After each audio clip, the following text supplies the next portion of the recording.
Are you thinking about buying a pool safety fence? I bought a pool safety fence from Baby Guard Pool Fence Company. Mike Saber was an authorized dealer for Baby Guard. Turns out he was an unlicensed contractor, operating illegally with no insurance. Watch this video and learn from some of my mistakes.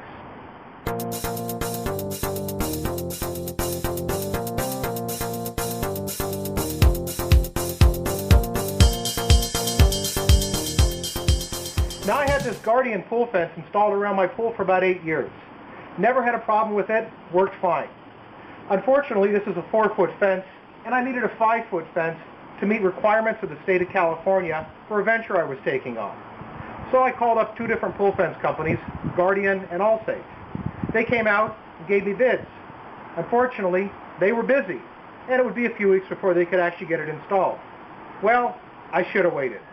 So then I found a different company, Baby Guard Pool Fence Company, located in Irvine, California.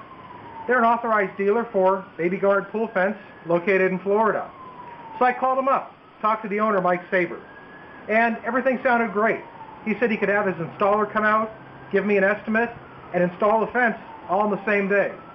Well, I asked Mike if they were licensed and insured. He said you didn't have to be licensed to be a pool fence installer, but they were licensed and indeed had insurance. So everything sounded great. So the installer shows up and gives me a written estimate to install the pool fence. Then I notice that there's no contractor's license number on any of their paperwork, and this is required by state law.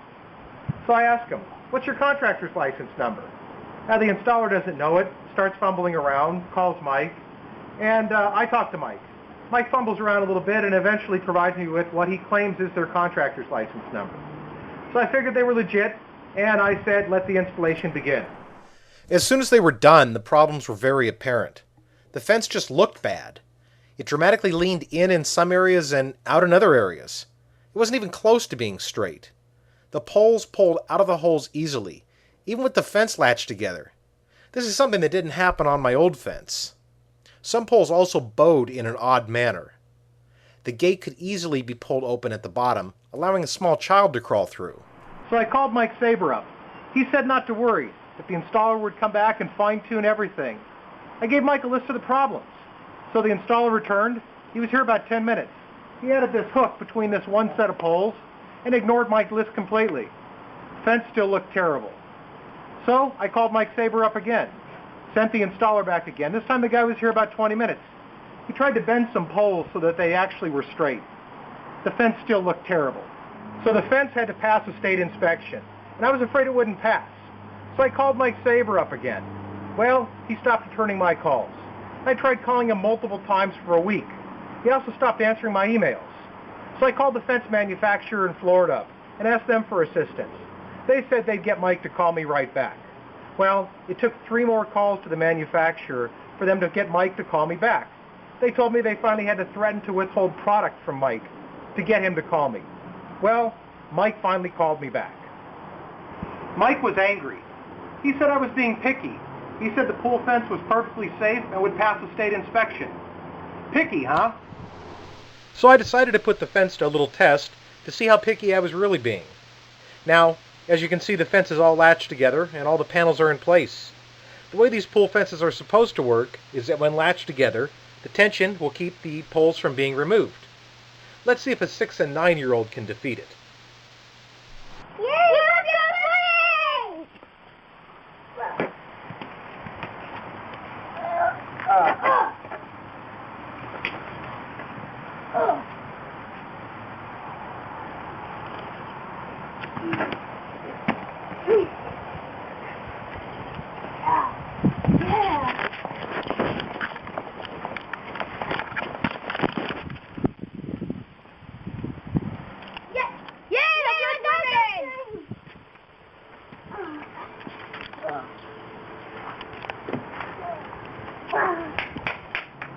So Mike had his installer come back out. He re-drilled the holes for my gate, reset it. Unfortunately, they cracked the concrete in the process. But he said he tightened up everything as best he could, and Mike again assured me that my fence would pass state inspection. Well, the state inspector came out. The result? Well, we failed inspection due to the pool fence. In their written report, the inspector said that the pool fence was wobbly and not anchored strongly into the ground. The gate to the fence was also observed not to be sturdy. The inspector also told us this was one of the worst fences she had seen. I was also getting a special insurance policy from State Farm. They refused to issue a policy due to the pool fence. My agent said that State Farm cannot issue a policy until the pool fence is made safe. So I called the manufacturer back. He had a different dealer entirely come out and take a look at the fence. Guy spent half a day reworking the fence, tightening everything up, and trying to fix everything that he could. Looked somewhat better, acceptable, and I felt much safer using the fence. And when the state came back out and they took a look at it, it actually passed state inspection. So the nightmare was behind me, or at least I thought so. This is Lady Bird. How did she get in the pool area? Well, you can imagine my surprise when I came home one day and found her inside the pool. Now, she didn't dig under the fence or chew it up, so I began to think she had magical powers and was wiggling her nose to get in and out of the pool area.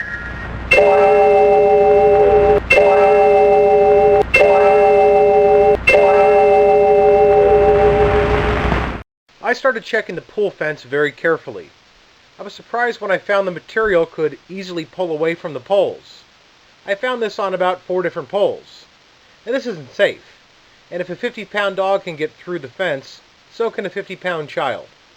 And sure enough, this was the way that Lady Bird was getting into and out of the pool.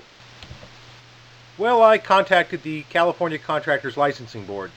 The license number Mike gave me, well, it turned out to be fake. And according to their written decision, pool fence installers are indeed required to be licensed and insured. Well, Mike didn't have a license, and Mike didn't have insurance.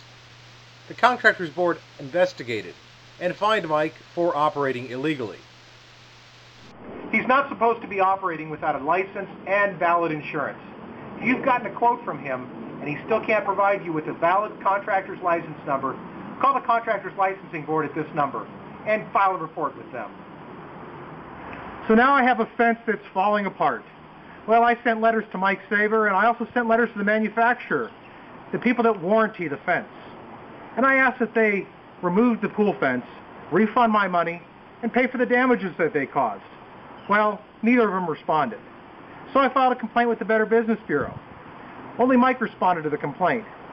He actually claimed that I work for the Guardian Pool Fence Company, and I'm out to smear his name. Well, I've worked for the same company for 17 years, and both my company and I have nothing to do with pools, pool fences, children's safety, none of that. My recommendation when looking at a pool fence, stick with a licensed contractor, somebody that's operating legally and has insurance. 2 companies that I looked at were All Safe Pool Company and Guardian Pool Fence Company. As for a personal recommendation, I can vouch for the Guardian Pool Fence. I had one for 10 years. And no matter how hard I pull on this 10-year-old fence, it doesn't come apart like the Baby Guard fence. This is the way a pool fence is supposed to work. So where do I go from here? I have a pool fence that's falling apart. Both the Baby Guard fence manufacturer and Mike Saber of Baby Guard of Southern California won't respond to me. Am I going to be stuck with this? I don't think so. I'll be taking further action in the coming weeks to recoup my losses. Stay tuned and find out what happens.